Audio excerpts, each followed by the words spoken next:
Qualquer pessoa que queira ampliar seus próprios horizontes faria bem em enfiar o nariz em um livro de vez em quando. Bem, isso só se aplica se também formos capazes de decodificar o texto à nossa frente. As coisas são bem diferentes no caso do misterioso manuscrito Voynich. Com seus personagens enigmáticos, o documento medieval nos apresenta enigmas insolúveis até hoje. Mas qual conteúdo está realmente oculto nele? Onde quer que as pessoas estejam perdendo o juízo, o apoio da inteligência artificial é necessário. E com a ajuda da inteligência artificial, os pesquisadores realmente fizeram um avanço sensacional pela primeira vez. Você quer saber quais mistérios do manuscrito foram descobertos? Então fique atento e veja por si mesmo. Além disso, certifique-se de apertar o botão de curtir e ativar o sininho de notificações para mais vídeos. O manuscrito Voynich. Embora o manuscrito Voynich sempre tenha sido objeto de muitas perguntas, há algumas coisas que sabemos sobre o misterioso documento. Embora a linguagem usada sempre tenha sido um mistério não resolvido, não há dúvida de que o texto foi manuscrito.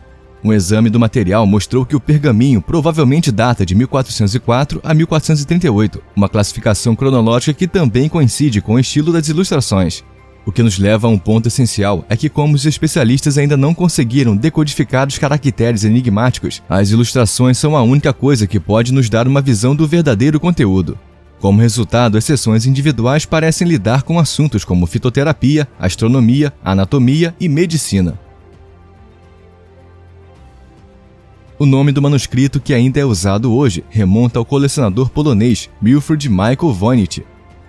De acordo com suas próprias declarações, ele encontrou o manuscrito em 1912 em um antigo castelo do sul da Europa. Após a morte de Voynich, em 1930, o documento passou para a posse de sua esposa, que mais tarde o vendeu ao livreiro Hans Peter Krause por $25.000. Krause realmente queria revender o enigmático documento com lucro, mas ninguém parecia estar interessado no código enigmático. Foi assim que o manuscrito foi doado à Universidade de Yale, em 1969, onde é guardado até hoje. No entanto, é completamente desconhecido quem criou o trabalho. Diante dos fatos difusos, alguns pesquisadores chegam a acreditar que o documento não tem nenhum conteúdo significativo. No entanto, inúmeros outros, às vezes autoproclamados especialistas, tentaram trazer o conhecimento oculto de volta à luz.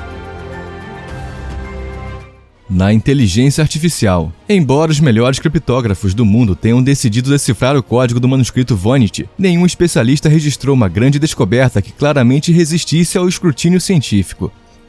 Como mencionado anteriormente, o documento foi recentemente alvo de tecnologia de ponta, mais especificamente do Laboratório de Inteligência Artificial da Universidade de Alberta. Os funcionários do renomado Instituto de Pesquisa canadense não se preocuparam inicialmente em revelar o conteúdo da obra, mas sim em saber com qual linguagem realmente estamos lidando aqui. No período que antecedeu as investigações, os cientistas presumiram que o manuscrito foi escrito em árabe. Para testar essa tese, os especialistas usaram uma inteligência artificial capaz de identificar 380 idiomas diferentes com uma precisão de 97%. No entanto, depois que os dados foram inseridos no programa, os especialistas receberam uma notícia surpreendente. O texto do documento foi escrito em hebraico. Quando o espanto dos pesquisadores diminuiu um pouco, eles começaram a levantar teorias sobre o tipo de letra usada. Portanto, é concebível que as palavras incorporem alfagramas, nos quais as letras foram misturadas e algumas vogais foram omitidas. Depois de analisar a primeira linha do texto do manuscrito contra esse pano de fundo, eles descobriram que 80% das palavras que descobriram realmente aparecem no vocabulário hebraico. No entanto, como nenhum dos pesquisadores conhecia o idioma antigo, o colega e cientista de computação Moshe Koppel, cuja língua nativa é o hebraico, foi consultado. Acontece que os outros cientistas ficaram grudados em cada palavra de Koppel, mas ele transmitiu uma mensagem bastante sóbria. As palavras individuais não formam uma frase coerente. Depois que a equipe corrigiu alguns erros estranhos de ortografia e passou o texto por um tradutor, pelo menos algo legível saiu dele, embora não fizesse muito sentido. Em detalhes, a frase pode ser traduzida da seguinte forma: ela deu recomendações ao padre, ao chefe de família e a mim e ao povo. O exame de outra passagem também trouxe à luz alguns pontos linguísticos brilhantes. A seção de 72 palavras continha termos como luz, fogo, ar e peão. Essas descobertas inovadoras significam que finalmente resolvemos o mistério do manuscrito Voynich. É apenas uma questão de tempo até conseguirmos decifrar as pistas e reuni-las em um quadro geral perspicaz? Bem, Não necessariamente. Consequentemente, a abordagem adotada pelos cientistas canadenses foi duramente criticada por outros estudiosos da Voynich. Em vez de consultar um profissional em hebraico, eles usaram o Google Tradutor para decifrar o texto. Nesse sentido, alguns pesquisadores nas redes sociais ficaram céticos. Interpretações e falhas. Tornou-se quase uma tradição que muitos especialistas desaprovam que supostamente são traduções do manuscrito Voynich. De fato, ao longo dos anos, algumas pessoas chamaram a atenção por afirmarem ter desvendado a forma desconhecida de escrita. Na verdade, a lista correspondente é tão numerosa que iria além do escopo do nosso vídeo apresentar todas as supostas descobertas a você. Então vamos dar uma olhada em alguns exemplos selecionados. Um dos casos mais recentes ocorreu em 2017, quando o decifrador recreativo Nicholas Gibbs afirmou que o conteúdo do livro era composto de abreviações latinas. Após essa afirmação, no entanto, não demorou muito para que os primeiros profissionais latinos aparecessem em cena e afirmassem que a hipótese de abreviação de Gibbs não tinha um fundamento gramatical sólido. Como o manuscrito Voynich contém muitas ilustrações de plantas e mulheres tomando banho, alguns pesquisadores suspeitam que estejamos lidando com um livro de medicina sobre a saúde da mulher. A esse respeito, no entanto, os dois historiadores de arte, Leah Carl Kruse e Christoph Engenberg, têm uma visão ligeiramente diferente. Assim, um profundo simbolismo se esconderia por trás das representações, que possuem um caráter socialmente crítico. Detalhadamente, seria denunciada a discrepância entre os desprivilegiados e a nobreza. A tese que Thorsten Thiem apresentou sobre o manuscrito Voynich parece muito menos espetacular. Dado que o texto quase não contém correções e que cada frase se encaixa perfeitamente no final da linha, Thiem acredita que o tipo de letra fictício surgiu por conta própria e não transmitia nenhum conteúdo. Herdeiros de Voynich. Mas o que o homônimo Wilfrid Voynich realmente tem a dizer sobre o documento que redescobriu? Pois bem, o polonês se preocupou menos com a questão do que está escrito no documento do que com sua origem. Na época, o antiquário estava convencido de que o texto havia sido escrito por Roger Bacon.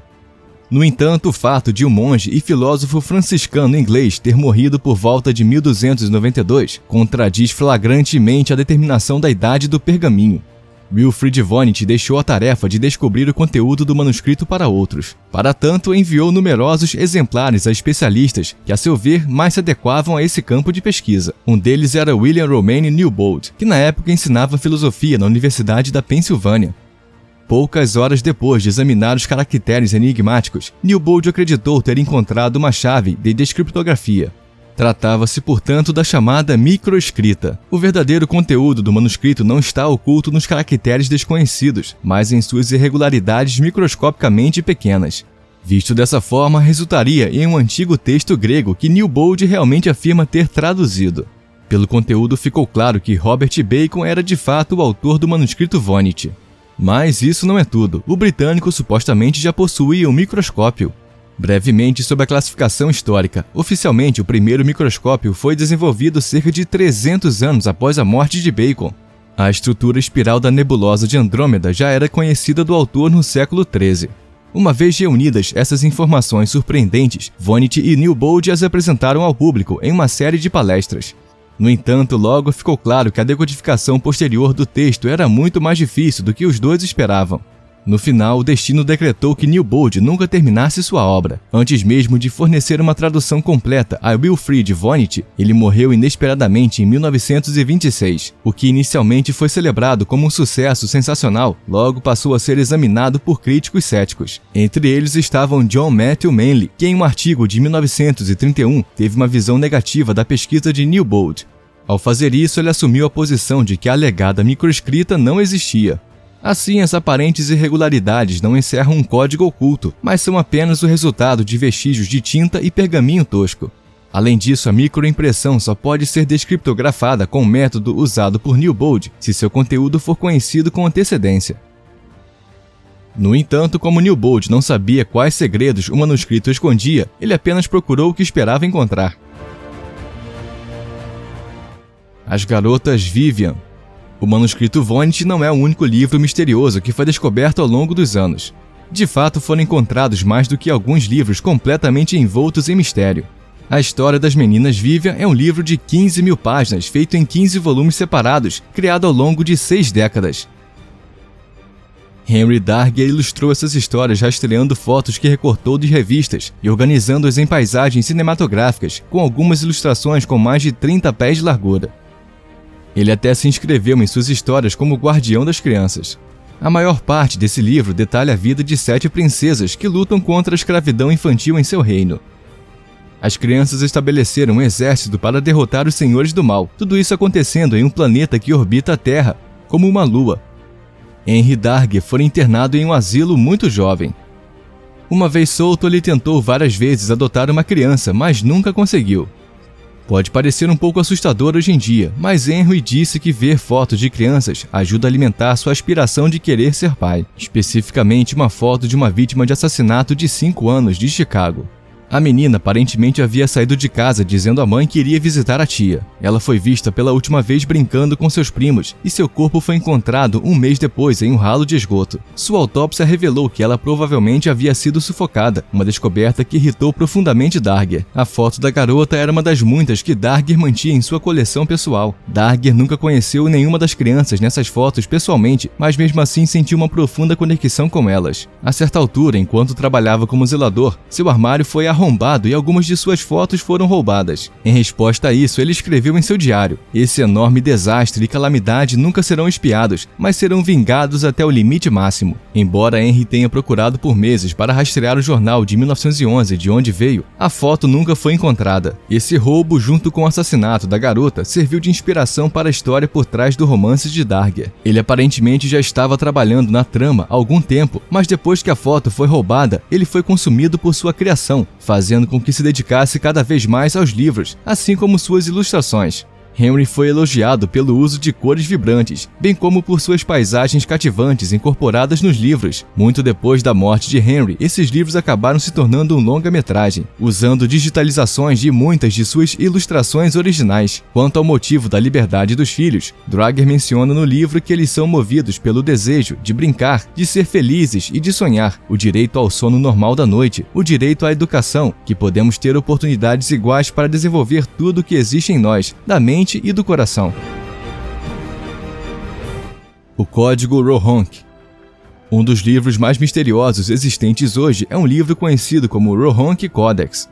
Não apenas não temos ideia do que diz ou a que propósito serve, mas também não temos ideia de onde veio.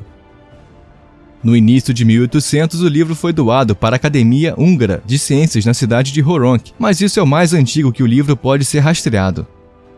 Uma das muitas razões pelas quais o Codex permaneceu indecifrado por tanto tempo é devido ao seu alfabeto. A maioria dos alfabetos tem entre 20 e 40 caracteres, tornando relativamente fácil começar a substituir símbolos por letras, levando a um processo de decifração rápido e fácil. No entanto, o Rohank Codex tem quase 200 símbolos separados em suas quase 450 páginas. Numerosos estudiosos tentaram decifrar o livro nos últimos anos, mas nenhum teve sucesso, ou aparentemente chegou perto. Ninguém pode sequer identificar onde o livro se originou geograficamente. O melhor palpite da maioria das pessoas é a Hungria, Romênia ou Índia. No total, o Rohank Codex contém exatamente 448 páginas de texto indecifrável, que é semelhante ao antigo alfabeto húngaro, pois ambos são escritos na orientação da direita para a esquerda e têm séries de letras muito semelhantes. Os investigadores acreditam que a escrita pode ser qualquer coisa, do índio ao húngaro antigo, embora pareça não ter características de nenhum desses idiomas. O número de diferentes símbolos utilizados, como mencionado anteriormente, também é excessivamente alto, com mais de 10 vezes a quantidade de símbolos encontrados em qualquer alfabeto conhecido. Além disso, os papéis dentro do Codex têm uma característica única. Todos eles têm uma marca d'água. Cada página contém uma única marca d'água que tem a aparência de uma âncora, que está dentro de um círculo, dentro de uma estrela de 6 raios. Acredita-se que a própria marca d'água tenha sido feita por volta de 1529 a 1540 d.C., embora se acredita que o Códex real tenha sido escrito significativamente antes disso. Por causa disso, tornou-se extremamente difícil determinar exatamente quando o texto foi escrito, embora seja possível que o livro tenha sido transcrito após sua criação inicial. Finalmente, o Codex contém um pouco mais do que apenas texto escrito. Ele também abriga 87 ilustrações representando batalhas militares, paisagens e ícones religiosos, entre outras coisas, que dizem sugerir várias religiões diferentes, incluindo o cristianismo, hinduísmo e islamismo. Alguns interpretaram isso para mostrar que a cultura responsável pela criação do texto era aquela em que as 3 religiões eram populares. Como esse código é extraordinariamente impressionante, muitos estudiosos do século XIX concluíram que era uma farsa. Embora nos últimos anos muitos acreditem que seja completamente genuíno. Se você quiser dar uma olhada no Codex, ele está amplamente disponível online, e eu realmente o encorajo a fazê-lo, pois é extremamente interessante. O que você acha dos insights que a inteligência artificial forneceu sobre o manuscrito Voynich? Será que um dia conseguiremos traduzir o documento, ou o documento permanecerá para sempre um mistério do passado? Deixe seus pensamentos correrem soltos e compartilhe-os conosco nos comentários. Por favor, também nos dê um joinha e se inscreva para se manter atualizado a partir de agora. E com isso, obrigado por assistir, se cuidem e até a próxima!